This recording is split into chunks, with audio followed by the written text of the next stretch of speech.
오늘 말씀은 출애굽기 1장 1절부터 7절까지 말씀입니다. 출애굽기 1장 1절에서 7절까지 구약성경 82쪽입니다.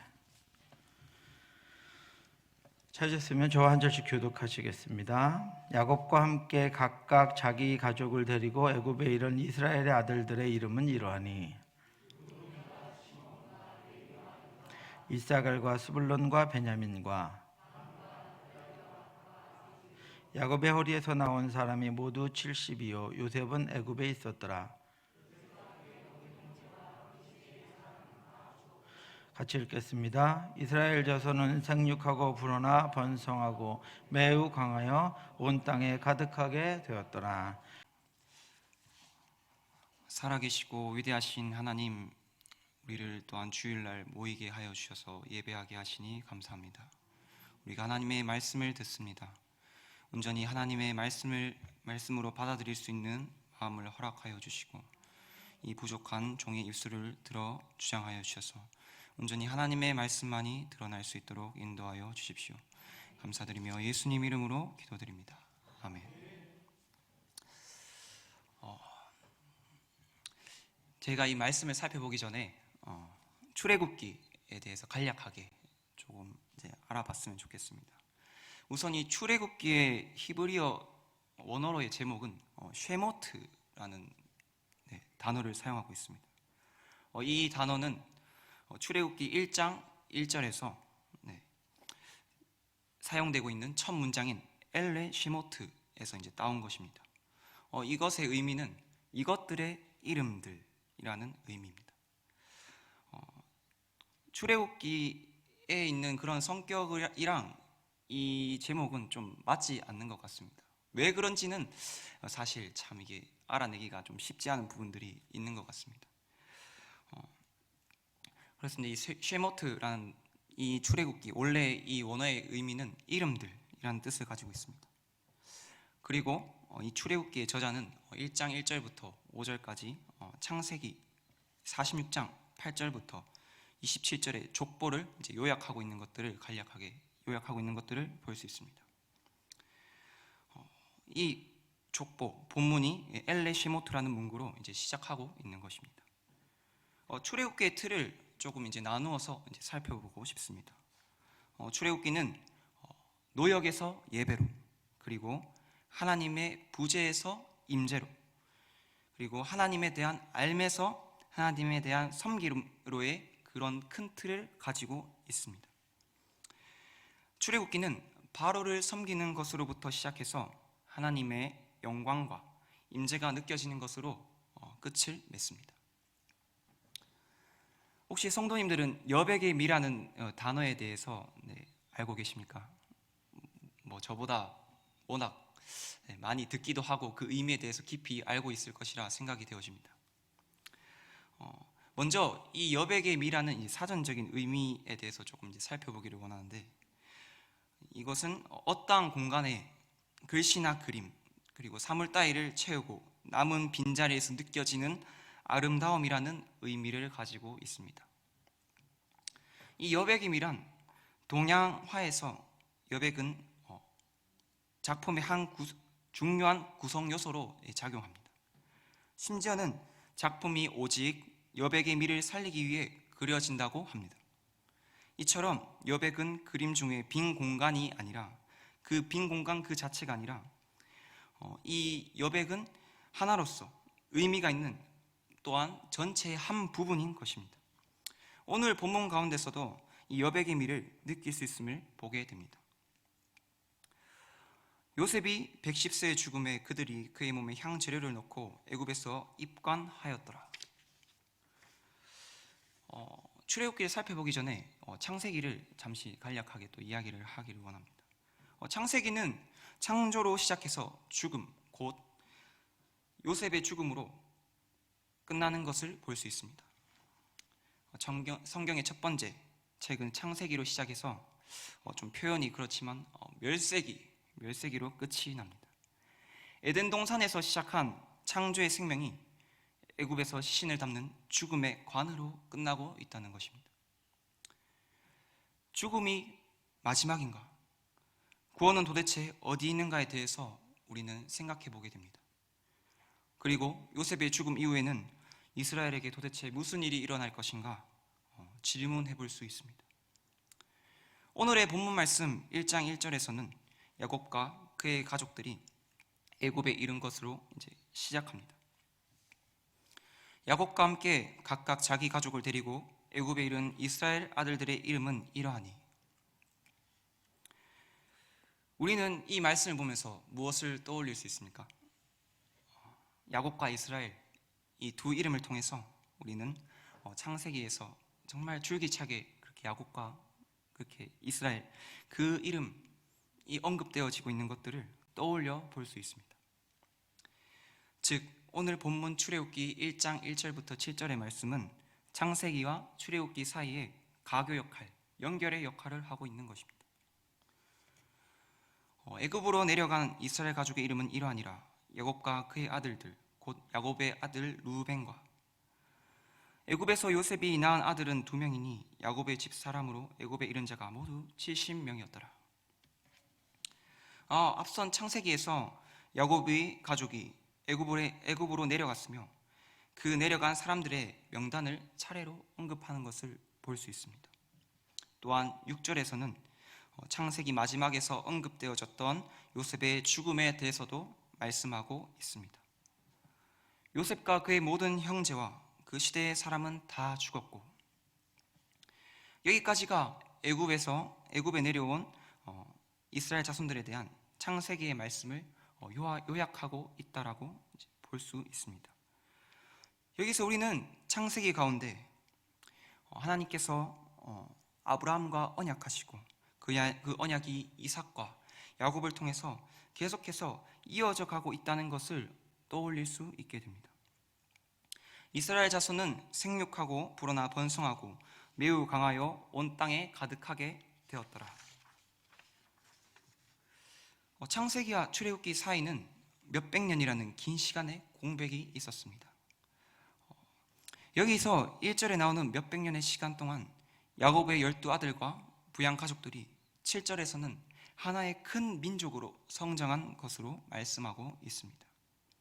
저는 서두에 앞서 언급하였던 그 여백의 미래를 이 공백의 시간에 적용해보고 싶습니다. 이 여백의 기간 동안 일어났던 일들이 무엇입니까? 첫째는 요셉 시대의 사람들이 다 죽었다는 것입니다. 둘째는 이스라엘 자손이 애굽 온 땅에 가득하게 되었다는 것입니다. 출애굽기의 저자는 무심할 정도로 몇백 년의 기간을 그냥 건너뛰는 것 같은 느낌을 우리에게 주고 있습니다. 그러나 이 저자는 몇백 년이라는 기간을 결코 무의미하게 그렇게 묘사하고 있지 않습니다. 귀중하고 소중하게 여기고 있다는 것을 우리는 본문을 형성하고 있는 단어들을 통하여 알 수 있습니다. 우선 1절을 보시게 되면은 이스라엘의 아들들이라고 이렇게 기록이 되어 있습니다. 이어서 7절에서는 이스라엘 자손이라고 기록이 되어 있습니다. 정확하게는 이렇게 번역이 되었다는 표현이 맞아 보입니다. 원어로는 이 두 어구가 브네 이스라엘로 기록이 되어 있습니다. 한국어에서는 이스라엘의 아들들 그리고 이스라엘의 자손들이라고 다르게 그렇게 번역이 되었지만 히브리 원어상으로는 두 가지가 완전히 동일한 단어로 기록되어졌다는 것입니다. 여기서 브네란 히브리어 명사 벤의 복수형입니다. 벤은 우리말로 치자면 아들이란 뜻입니다. 벤의 이 복수형은 문맥에 따라서 아들을 의미할 수도 있습니다. 그리고 문맥에 따라서 민족 혹은 나라라는 의미에서 자손을 의미할 수도 있습니다. 즉, 이 여백의 기간 동안 야곱의 아들들로 이루어진 공동체가 하나의 민족 국가로서의 공동체로 세워졌다는 것입니다. 이 긴 공백의 시간은 절대로 무의미한 시간이 아니었습니다. 성경의 저자는 이 브네 이스라엘이라는 표현, 이 한 가지의 표현을 통해서 창세기에서의 그런 족장들의 언약하셨던 그 하나님의 말씀이 여전히 이루어지고 있다는 사실입니다. 우리는 이 본문에서 요셉이 죽은 것을 확인할 수 있습니다. 요셉이 죽고 나서 이스라엘은 끝입니까? 끊어졌습니까? 아닙니다. 여기 이 분의 이스라엘이라는 이 단어를 통해서 계속해서 그 하나님의 언약, 하나님의 말씀은 이스라엘을 통해서 이어져 가고 있다는 것을 저자는 그런 의도를 가지고 우리에게 말씀하고 있는 것을 볼 수 있다는 것입니다. 이어서 7절에서는 이스라엘 자손은 생육하고 불어나 번성하여 매우 강하여 온 땅에 가득하게 되었다라고 말씀하십니다. 이 말씀은 굉장히 중요하게 다가옵니다. 왜냐하면 이 말씀은 하나님께서 창세기 전반에 걸쳐서 약속하셨던 생육과 번성의 모든 축복들을 이스라엘이 이미 성취하였다는 의미가 되기도 한다는 것입니다. 7절을 더욱 자세히 살펴보고자 합니다. 이스라엘 자손은 생육하고 불어나 번성하고 매우 강하여 온 땅에 가득하게 되었다라는 구절은 하나님이 사람을 창조하시고 허락하신 그 명령에 대해서, 그 축복의 명령에 대해서 우리에게 회상하게 합니다. 하나님이 자기 형상, 곧 하나님의 형상대로 사람을 창조하시되 남자와 여자를 창조하시고 하나님이 그들에게 복을 주시며 하나님이 그들에게 이르시되 생육하고 번성하여 땅에 충만하라. 아멘. 이 불어나다와 심히 강하다를 제외한 나머지 명령은 창세기 1장 28절에 나오는 것과 정확하게 일치하는 것을 볼 수 있습니다. 이러한 일치된 구조는 1장 28절에서 뿐만 아니라 노아 홍수 이후에 하나님이 노아와 언약을 세우시면서 하셨던 말씀에서도 나타납니다. 하나님이 노아와 그 아들들에게 복을 주시며 이르시되 생육하고 번성하여 땅에 충만하라. 아멘. 그래서 뿐만 아니라 아브라함부터 요셉까지의 족장들에게 주신 하나님의 축복에서도 이 생육하다, 번성하다가 사용되어지고 있습니다.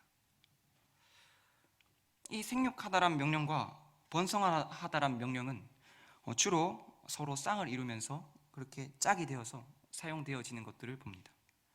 그러므로 다른 본문에서 이 두 단어 중 한 단어만 나오더라도 이 두 명령은 하나의 분리되지 않은 명령과 마찬가지라고 이해할 수 있는 것입니다. 또 한 가지 중요한 점은 이 두 단어들이 주로 아브라함과 관련해서 사용되고 있다는 점입니다. 내가 내 언약을 나와 너 사이에 두어 너를 크게 번성하게 하리라 하시니 내가 너로 심히 번성하게 하리니 내가 내게서 민족들이 나게 하며 왕들이 내게로부터 나오리라. 내가 내 언약을 나와 너 및 내 대대 후손 사이에 세워서 영원한 언약을 삼고. 하나님께서는 창조 이후에 계속해서 생육하고 번성하라는 하나님의 축복의 언약을 이어지게 하게끔 하는 것을 볼 수 있습니다.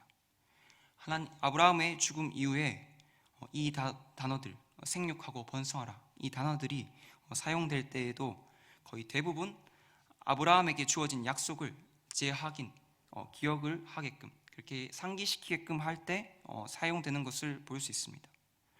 내가 내 아버지 아브라함에게 맹세한 것을 이루어 내 자손을 하늘의 별과 같이 번성하게 하며 이 모든 땅을 내 자손에게 주리니. 아브라함과 맺으셨던 언약을 이상을 통해서 그렇게 상기시키십니다. 이어서 야곱에게도 그 언약들이 이어지는 것을 볼 수 있습니다. 하나님이 그에게 이르시되 나는 전능한 하나님이라. 생육하며 번성하라. 한 백성과 백성의 총애들이 내게서 나오고 왕들이 내 허리에서 나오리라. 아멘. 또 이어서 야곱은 병이 들어 죽음을 얼마 남겨두지 않고 요셉에게 하나님의 언약, 약속에 대해서 상기시켜주고 있습니다.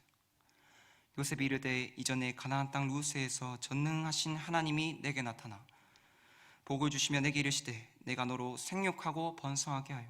아멘. 이처럼 출애굽기 1장 7절에서는 하나님의 창조 명령과 아브라함에게 주어진 약속의 핵심어인 생육하다, 번성하다를 그렇게 끌어다가 사용하고 있는 것입니다. 7절은 창세기에 하나님의 명령과 족장들에게 주신 생육과 번성의 축복이 이스라엘을 통해 성취된 것을 알려주고 있습니다. 누가는 이것을 보고 사도행전에서 이렇게 기록합니다.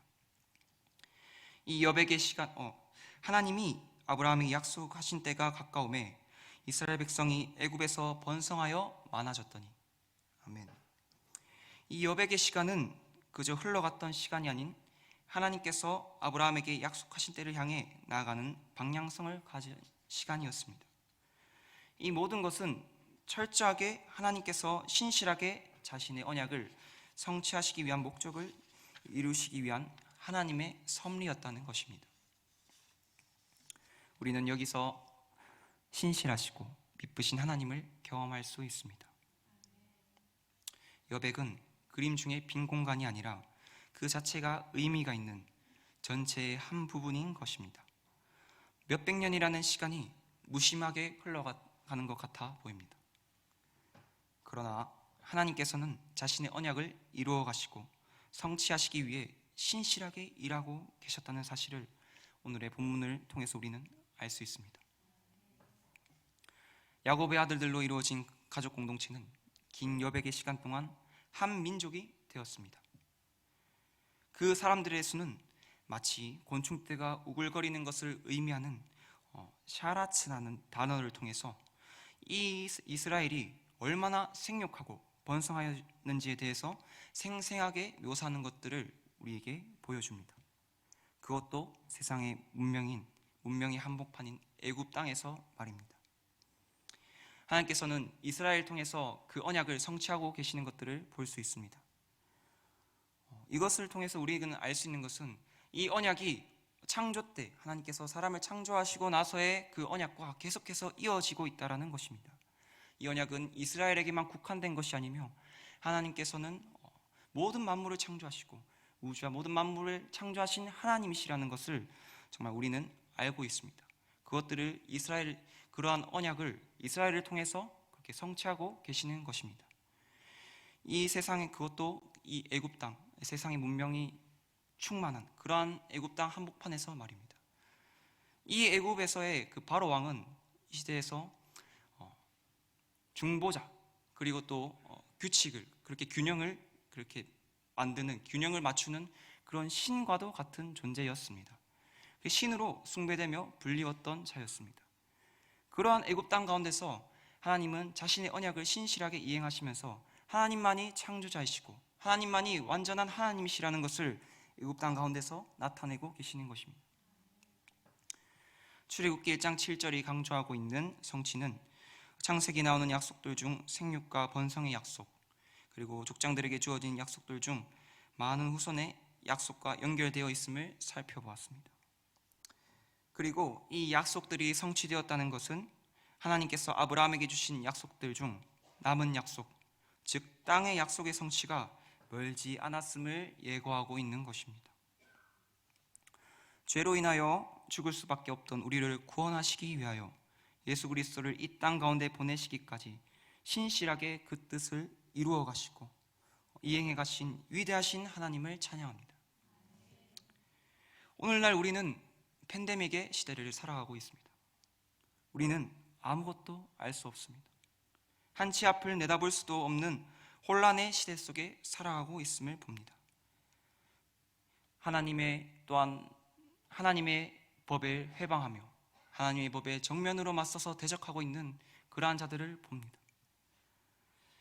또한 이러한 것들을 보며 각자의 견해를 가지고 이야기를 하고 대안을 냅니다. 그러나 우리는 그 무엇도 알 수 없는 그러한 때를 살아가고 있습니다. 우리는 이렇게 고백할 수 있을 것입니다. 하나님이 살아계시다면 왜 이러한 일들이 일어나고 있는가? 하나님은 지금 일하고 계시는가? 하나님의 신실하심은 도대체 어디에 있는가? 이렇게 우리는 질문해 보게 됩니다. 그러나 오늘 우리는 본문에서 보았듯이 긴 여백의 시간 가운데도 그 언약을 성취하시고 이루시기 위하여 쉬지 않고 일하시는 하나님의 신실하심을 우리는 발견하고 보았습니다. 그 하나님께서는 자신의 백성들과 함께 하셨으며 그 자신의 백성들에게 말씀하심으로 친히 그 약속을 이루어 가셨습니다. 그 하나님은 현재도 미래도 동일하신 분이십니다. 그 하나님께서는 임마누엘, 지금도 우리와 함께 하시며 하나님의 신실하신 뜻을 이루기 위하여 지금도 일하고 계신다는 사실입니다. 우리의 삶 가운데 그 하나님의 신실하심과 미쁘심을 믿음으로 그렇게 취하고 나아가기를 원합니다. 우리 믿음의 선진들은 하나님의 언약 가운데 그리고 하나님의 신실하심을 믿은 자들이었습니다. 하나님을 신뢰했던 자들이었습니다. 히브리서 11장 1절을 보게 되면은 믿음은 바라는 것들의 실상이요 보이지 않는 것들의 증거니 선진들이 이로써 증거를 얻었느니라 이렇게 말씀하고 있습니다. 또한 이 믿음의 많은 선진들, 믿음의 선배들 중에서도 또한 요셉은 하나님의 신실하심을 믿어 의심치 않았습니다. 그 언약을 이루실 것이라는 확신이 요셉 가운데 자리 잡고 있었습니다. 믿음으로 요셉은 임종시에 이스라엘 자손들이 떠날 것을 알았고 또 자기 뼈를 위하여 명하였으며 아멘. 하나님이 완전하시며 신실하시며 미쁘신 분이라는 사실을 우리는 오늘의 본문을 통하여 알 수 있었습니다. 이 암흑과 같은 여백의 시간 속에서도 하나님은 신실하게 일하시고 계셨다는 사실입니다. 이 신실하신 하나님을 믿음의 선진들과 같이 신뢰하며 믿음으로 나아가는 신앙이 우리에게 있기를 소원합니다. 또한 이 말씀을 묵상하는 가운데 우리는 또 한 가지 신앙이 무엇인가에 대해서 저는 개인적으로 이렇게 정의를 하고 싶다라는 그런 마음이 생겼습니다. 신앙은 기억이다 라는 것입니다. 왜냐하면은 우리는 오늘의 그 여백의 공간, 그 몇백 년이란 시간 속에서 하나님께서 일하심을 보았습니다. 하지만 이것은 그냥 우리가 무의미하게 쉽게 넘길 수 있는 그러한 부분들이기도 합니다. 하지만 우리는 그 가운데서 하나님이 신실하게 일하시는 것들을 우리는 보게 됩니다. 우리는 그러한 것들을 자세히 그리고 면밀하게 하나님께서 일하시는 것들을 기억할 때에 비로소 그 믿음을 가지고 그렇게 하나님 앞에 나아가며 하나님의 신실하신 가운데 그 신실하심을 신뢰하며 살아갈 수 있다는 것입니다. 모세는 그 이스라엘 자손들에게 이렇게 말씀하시지 않았습니까? 마음을 다하고 뜻을 다하고 힘을 다하여 주 하나님 여호와를 사랑하라. 이 말씀을 미간에도 새기고 문설주에도 붙이고 그리고 달려가면서 또 읽을 수 있게끔 그렇게 가르치라라고 말씀하셨던 것입니다. 이것이 의미하는 바가 무엇입니까? 하나님께서 행하신 것들, 하나님의 말씀을 기억하라라는 것입니다. 여러분들은 혹시 성도님들 12월 1일이 무슨 날인지 아십니까? 네, 별로 중요한 날은 아닙니다. 네, 제가 입퇴한 지 6년이 되는 날입니다. 네, 남들에게는 별로 중요한 이야기가 아닐 수 있습니다. 하지만 이제 저에게는 제가 왜 계속 이제 입대의 날을 이렇게 기억하고 이 연도수를 기억하냐면은 제가 군대에서 하나님께서 저의 삶을 인도하신 것들을 너무나 가슴 깊이 기억하고 있다라는 사실입니다. 하나님께서 주신 은혜가 너무나 크다라는 것입니다. 잠시 이제 저의 이야기를 나누고 마치도록 하겠습니다. 하나님께서 정말 저를 군대를 보내셨을 때 처음 딱 갔던 곳이 바로 교회였습니다. 다른 것도 아니고 교회였는데 그 교회 이름이 임마누엘이었습니다. 임마누엘 교회였습니다. 그리고 또 하나님께서는 그것으로는 부족하셨는지 그냥 이제 신체 검사를 하는 가운데도 그냥 어떤 생판 모르는 사람이 수첩을 보고 있는데 그것 가운데도 두려워하지 말라 너와 함께함이라 하나님께서 그런 말씀을 이렇게 보게 해 주시는 것이었습니다. 이게 무엇인가 그런 이제 생각을 하는 가운데 또 언젠가는 또 훈련을 받으면서 또 사격을 또 하는 시간이 있었습니다. 제가 생각보다 겁이 많아서 야간 사격을 하는데 이게 총구에서 붉은 빛이 나가는데 너무나 이제 참 이게 두려움이 엄습해 오는 것이었습니다. 생각보다 이게 제가 총에 맞고 이게 죽으면 어떡하지? 이제 그러한 생각이 있었습니다. 그러나 그 가운데 뇌리에 딱 스쳤던 말씀이 두려워 말라 너와 함께함이라. 이 말씀이 제 뇌리에 딱 스쳤습니다. 이것은 제가 떠올리려고 떠올린 것이 아니라 성령 하나님께서 떠올리게 하신 줄 믿습니다. 우리는 저는 이제 그것들을 통해서 제 군 생활 가운데서 정말 많은 것들을 배웠습니다. 결론은 이거였습니다. 하나님과 가까이 하고 하나님과 함께하는 것이 참 복이다 라는 사실입니다. 저는 그래서 그러한 것들을 계속해서 기억하고 상기하기 위해서 부족하지만 저의 이제 군대 입대 날짜를 그리고 또 연도수를 이렇게 기억하고 있습니다. 그렇다고 해서 그렇게 좋은 것만 있었던 것은 아니었습니다. 제가 이제 상병이 되고 병장이 되고 조금 몸이 편해졌을 때 조금 게으르고 나태해지고 하나님의 말씀을 가까이 하고 기도하는 것보다 미디어 이러한 것들 SNS에 가까이 하고 그리고 또 그러한 것들을 계속해서 이제 접하고 있는 가운데 제 삶은 계속해서 피폐해지고 말라가는 것들을 또한 군대에서 경험하게 해주신 것이었습니다. 또한 그것을 통하여서도 이제 느꼈던 것은 하나님과 가까이함이 가장 큰 복이구나 라는 것을 정말 깨닫게 해주셨던 것이었습니다. 우리는 하나님께서 이렇게 긴 여백 가운데 정말 이렇게 그냥 넘어갈 수 있는 그러한 순간 속에서도 순간이지만 그 말씀 속에서 하나님이 일하시고 하나님께서 신실하시게 또 언약을 이행하셨던 것을 우리는 기억해야 합니다. 그리고 또 우리 삶 가운데 하나님께서 일하시고 역사하셨던 것들을 우리는 계속해서 되새겨야 될 줄로 믿습니다. 그럴 때 우리는 믿음으로 그렇게 확신해 가지고 또 하나님을 신뢰함으로 나아감으로 이렇게 승리하게 될 줄 믿습니다. 세상의 많은 소문으로 인하여 우리는 두려워하고 떨 필요가 없습니다. 그렇게 두려워하고 떠는 것이 아닌 신실하신 하나님을 신뢰하며 정말 어렵고 힘든 지금의 이 시대 속에서도 여전히 하나님께서도 자신의 뜻을 이루시기 위해서 신실하게 일하시고 계심을 우리는 의지하며 나아가야 되는 것입니다. 그렇게 그분의 말씀에 귀를 기울이는 우리 성도님들이 되시기를 간절히 바라고 원합니다.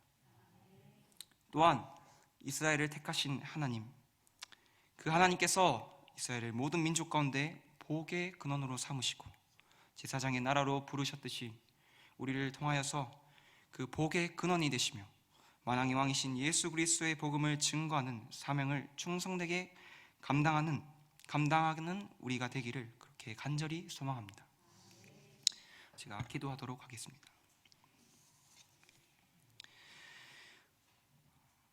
하나님의 신실하심을 찬양합니다. 경배합니다. 우리가 그 하나님의 신실하심을 기억하기 원합니다. 그래서 이 땅 가운데서도 그 하나님의 신실하심을 의지하고 신뢰함으로 살아갈 수 있는 믿음을 허락하여 주시옵소서. 하나님의 일하심을 기억할 수 있는 믿음을 허락하여 주시옵소서. 감사드리며 예수님 이름으로 기도합니다.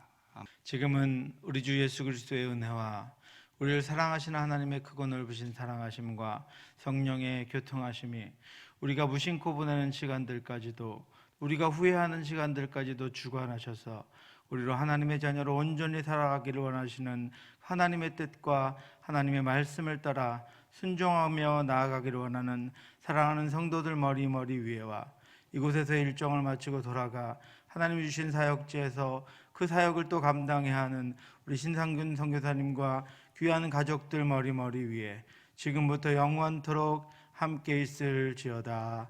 아멘.